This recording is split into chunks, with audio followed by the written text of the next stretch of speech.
So there are some people that decide to live their life of drama, and I decided like that my life was going to be a comedy. What a film. It's so funny, but of course it's a serious topic. Especially for Latinos, the whole gay issue. I mean, there's still people who are afraid to come out of the closet because of the whole machismo culture. Was that part of the reason you wanted to make the film, or why did you want to make this comedy? Yeah, I think that in a way what happens to me is that I hate comedies that judge the characters, you know, so I just want to show things how they are, you know, and sometimes when you just do that, it seems like extremely like politically incorrect. People are like, nobody talks like that. I'm like, dude, like everybody talks like that. If you go into a bar, you start like seeing how people talk and how they react about, you know, it's like that.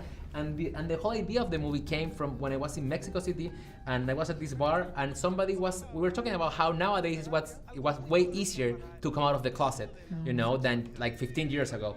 And suddenly somebody told me, he was like, oh, you know who came out of the closet? Like this guy, and he's like a late bloomer because like he did it in his mid-30s. But what really surprised me, the guy said, was that he didn't look gay at all. I was like, but like he's like, what do you need for him to be gay? Like, does he need to be like singing like Rihanna, you know? Like it's like, what is? And he's like, no, but he looked normal. I was like, what? Like for real? And I thought that was like so politically incorrect. And that came from somebody that was like, somebody like really smart, you know? And I was like, yeah, we're victims of our education.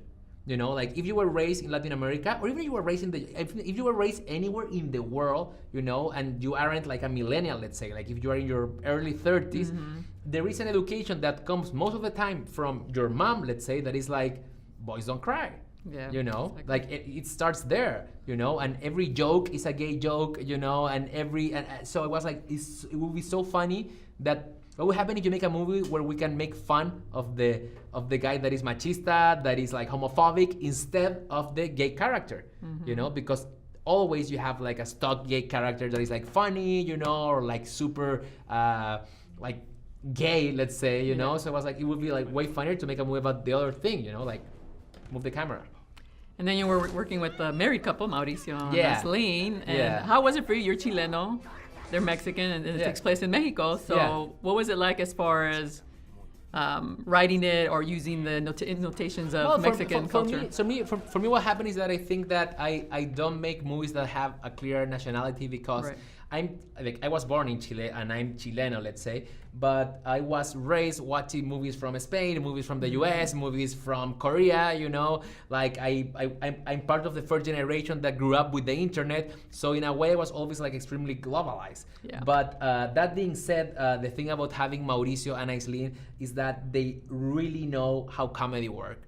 Like they really know the little things that if you change one little thing and like if you tweak something, you know, suddenly it would take a different, like the comedy is gonna grow. And they're very good at that, and I also have that sensibility, you know. I love comedy. I think that for me, like my life is a comedy, you know, like I think that people decide in what genre they're gonna live their lives. And so there are some people that decide to live their life of drama, and I decided like that my life was gonna be a comedy, you know, and that's how I see life in general, you know.